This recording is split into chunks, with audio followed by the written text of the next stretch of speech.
ఓం శ్రీ గురుభ్యో నమ. శ్రీమాత్రే నమ. ఈరోజు మనము 2026 రెండవ పక్ష ఫలితాలు తెలుసుకుందాము. ద్వాదశ రాశులకు ప్రధానంగా తీసుకున్నట్లయితే మన సంస్థలో మ్యూజిక్ నేర్పించడం, థెరపీ మ్యూజిక్, అలాగే థెరపీ యోగా నేర్పించటం, జనరల్ క్లాసెస్ టేకప్ చేయటం, చెప్పడము, ఇవన్నీ కూడా జరుగుతుంది. అలాగే ప్రిడిక్షన్స్ కూడా ఇవ్వడం, మనకి రెమెడీస్ కూడా మనము ఈ యొక్క థెరపీస్ లెవెల్లోనే తీసుకోవడం జరుగుతుంది. యోగా ప్లస్ మ్యూజిక్ థెరపీ ద్వారా అనారోగ్య సమస్యల్ని కొంత తగ్గించుకోవచ్చు. మందులు పడాల్సిందే, దేవతలకు హోమము జపము చేయాల్సిందే. ఎందుకంటే దేవతలకి హవిస్సు రూపంలో అన్నం వెళ్తుంది, వాళ్ళు అడగరు. మనం హోమం చేసి ఆ హవిస్సును అందిస్తే అది స్వీకరించి వాళ్ళకు బలం వచ్చి అప్పుడు మనకు వచ్చే ప్రాబ్లమ్స్ను, నెగిటివ్ ఫోర్సెస్ని వాళ్ళు పక్కకు నెట్టేయగలుగుతారు. ఇది గమనించుకోవాలి. ఇప్పుడు మేషరాశి తీసుకున్నట్లయితే అశ్విని నక్షత్రం 4 పాదాలు, భరణి నక్షత్రం 4 పాదాలు, ఉత్తరా నక్షత్రము 3 ఒక పాదం కలిపి మనకు మేషరాశి మేషలగ్నం కిందకి వర్తిస్తుంది. మేషరాశి మేషలగ్నం వారికి తీసుకున్నట్లయితే ప్రధానంగా మారిపోయే గ్రహాలు ఈ పక్షంలో ఏమైనా ఉన్నాయా అని చూసుకుంటే రవి ఒక్కడు మాత్రమే మారుతున్నాడు. 17వ తేదీ ఈయన కర్కాటక రాశి ప్రవేశం చేస్తాడు. మిథున రాశిని వదిలేసి కర్కాటక రాశి ప్రవేశం చేస్తాడు. ఈయన ఈ రాశి నుండి వచ్చేసి కర్కాటక రాశిలో గురువుతో కలుస్తాడు. అక్కడే చంద్రుడు ఉంటారు. ఈ ముగ్గురు కూడా ఒకే రాశిలో ఉంటారు. కాబట్టి ఎలా ఉంటుంది? అసలైన రాజు రవి మనకి నవగ్రహాలకి. అలాగే ప్రస్తుతం మనకు పీరియడ్లో ఈ సంవత్సరానికి గురువు రాజు అయ్యాడు నవగ్రహాధిపత్యంలో. ఒక గురువు, ఇద్దరు దేవగురువు, అలాగే నవగ్రహాలకు సంబంధించినటువంటి గురువు రవి, ఇద్దరు కలిసి ఒక నెల పాటు ఇక్కడే కలిసి ఉంటారు. ఏం జరుగుతుంది ఏంటనేది మనం చూసినట్లయితే మేషరాశి వాళ్ళకి ఈయన భాగ్యాధిపతి, వ్యయాధిపతి అయినటువంటి గురువు చతుర్థంలో ఉండడం పెద్దగా యోగించదు. కాకపోతే రవి వచ్చేసి పంచమాధిపతి అవుతున్నాడు మేషరాశి వాళ్ళకు. ఆయన వచ్చి తన వ్యయ స్థానంలోకి వచ్చేసి కర్కాటక రాశిలో గురువుతో కలిసి ఉన్నాడు. ఇక్కడ కొన్ని ఇబ్బందులు, అధికారం లూజ్ అయ్యే అవకాశం కనిపిస్తుంది. హయ్యర్ పొజిషన్కి వెళ్ళాలనే ప్రయత్నాలు వేసే వాళ్ళకి మధ్యలో గ్యాప్స్ వస్తాయి. అలాగే కొంచెం పెళ్ళిళ్ళు, పేరంటాలు ఇవన్నీ చూడడానికి కూడాను ఇక్కడ గురుబలం లోపిస్తుంది. గురువు చతుర్థంలో ఉన్నాడు కాబట్టి కొన్ని ఇబ్బందులు ఏర్పడే అవకాశం కనిపిస్తుంది.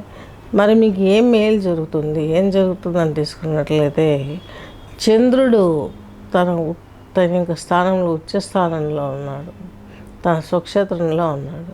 ఈ యొక్క స్వక్షేత్రంలో ఉండడం మూలంగా మంచి జరిగే అవకాశం చాలా వరకు ఉంటుంది. గురువు మీ యొక్క రాశిని, 9వ రాశిని కర్కాటక రాశి నుండి చూస్తున్నాడు. దీని 5th హౌస్ను చూస్తున్నాడు. దీని మూలంగా సంతానానికి సంబంధించినటువంటి ప్రాబ్లమ్స్ తీరుతాయి. అలాగే ఉద్యోగపరమైన ఒత్తిడి తగ్గుతుంది. అనేక రకాలైనటువంటి ప్రాబ్లమ్స్ నివృత్తి కాగబడతాయి. దాయాదులతో ఉన్నటువంటి డీలింగ్స్ కంట్రోల్ చేయడానికి భగవైన గురువు ఎంతో ఫోర్స్ఫుల్గా అతని ఎనర్జీని మనకు పాస్ చేస్తాడు. దీని మూలంగా కూడా మీకు బాగుంటుంది. అలాగే మీకు వచ్చేసి 10th హౌస్ ప్లానెట్ వస్తుంది. ఈయన వచ్చేసి మీకు ఈ యొక్క వ్యయస్థానంలో ఉన్నాడు. అంటే మీ శారీరక శ్రమ చాలా దుబారుగా వెళ్ళిపోతుంటుంది. రాహు వచ్చేసి మీకు లాభంలో ఉన్నాడు కాబట్టి చక్కగా అన్ఎక్స్పెక్టెడ్గా రాజయోగం పట్టే అవకాశం కూడా ఉంటుంది. అలాగే ఈ యొక్క రాశి వారికి ప్రస్తుతానికి ఈ యొక్క గురుబలం తగ్గిపోయింది. ప్లస్ రవి ఇలా ఉన్నాడు కాబట్టి పాలిటిక్స్ రంగంలో ఉన్న వాళ్ళకి చాలా ఇబ్బందులు కలుగుతూ ఉంటాయి. అనేక రకమైనటువంటి ప్రెజర్స్ ఉంటాయి. అనేక రకమైనటువంటి తగుదగులలో ఇన్వాల్వ్ అవ్వడం, ఈ తలనొప్పులన్నీ ఎందుకులే అనేసి ఒక్కొక్కసారి వదిలేయటం పాలిటిక్స్ని అన్నట్టుగా చాలా వరకు ప్రజల వ్యతిరేకత ఇవన్నీ కనిపిస్తాయి. కాబట్టి ఈ మాసంలో కారణం ఏంటంటే ఇద్దరు గురువులు కూడాను అక్కడే, ఇద్దరు రాజులు కూడాను కర్కాటకంలో ఉన్నారు. పైపెంచి బృహస్పతికి ఇది ఉచ్చక్షేత్రము, కర్కాటక రాశి. చాలా వరకు చెత్తంతా కొట్టకపోతుంది. బెదిరిపోవాల్సిన అవసరం లేదు. ఇప్పటికైనా కళ్ళు తెరిచి రాబోయే అవతారం కలికే అవతారం వీరబ్రహ్మేంద్ర స్వామి కాబట్టి ఆయన పూజలు చేసుకోవటం, ఆయన దీక్షలు సీనియర్స్ దగ్గర తీసుకోవడం. నేను సెకండ్ క్లాస్ నుంచి కూడా ఆయన పూజలు చేస్తూనే ఉన్నాను. ఆయన ఎప్పుడు వస్తాడని వెయిట్ చేస్తున్నాను ఎన్టీఆర్ గారి మూవీ చూసి. సో శ్రీ వీరబ్రహ్మేంద్ర స్వామి దివ్య చరిత్ర ఆ సినిమా చూసి అప్పటి నుంచి నాకు బ్రెయిన్లో పడిపోయింది ఆయన వస్తాడు.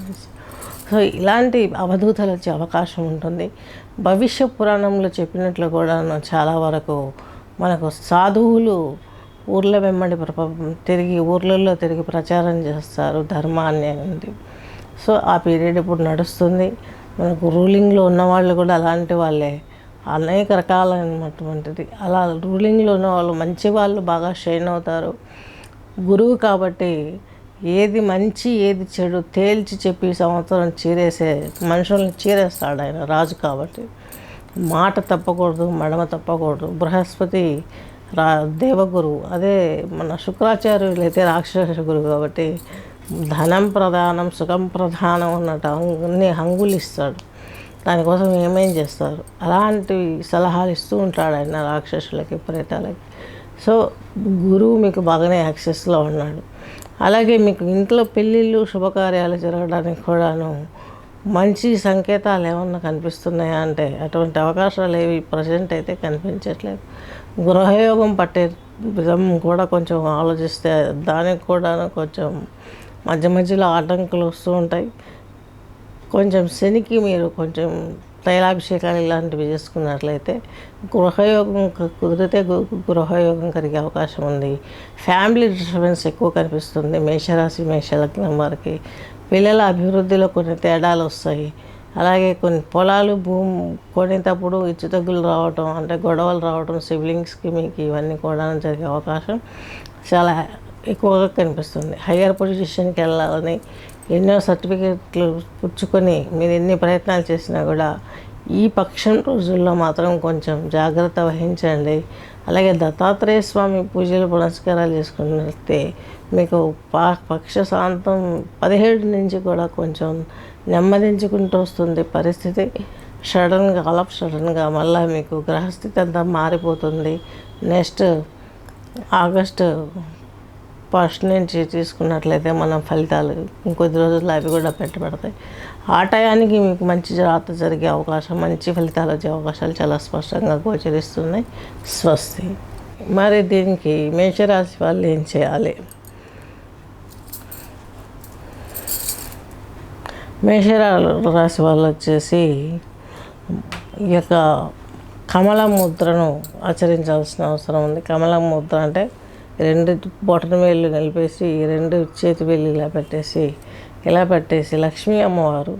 ఇందుకు శుక్రుడు వచ్చేసి మనకు మీకు ఈ యొక్క 6వ ఇంట్లో ఉన్నాడు కాబట్టి ఇక్కడ యోగించాడు కాబట్టి మీరు ఈ యొక్క ముద్రని ఇలా పెట్టుకొని చాలా వరకు ఆ యొక్క దోష నివృత్తి చేసుకున్నట్లయితే మీకున్నటువంటి ప్రాబ్లమ్స్ తీరడానికి. పంచమ శుక్రుడు సకల సౌభాగ్యాలను ఇవ్వటానికి కేతుతో ఉన్నాడు కాబట్టి మధ్యలో ఇబ్బంది కలిసిన శుక్రుడు పంచమంలో ఉన్నాడు కాబట్టి సర్వ సుఖాలు రావడానికి ఆయన ప్రోత్సహిస్తాడు. ఇప్పుడే చెప్పాను మీ అందరు కష్టపడతారు కానీ ఫలితం కూడా వస్తుందండి, వెయిట్ చేయమని చెప్పాను. చక్కగా అది జరుగుతుంది. అలాగే ఈ కమలం ముద్రలో కూర్చొని కళ్యాణి రాగం విన్నట్లయితే ఈ రాగం వింటూ శ్వాస మీద దృష్టి పెట్టి ఈ యొక్క కమలం ముద్రలో కూర్చున్నట్లయితే మీకు మంచి జరుగుతుంది. స్వస్తి.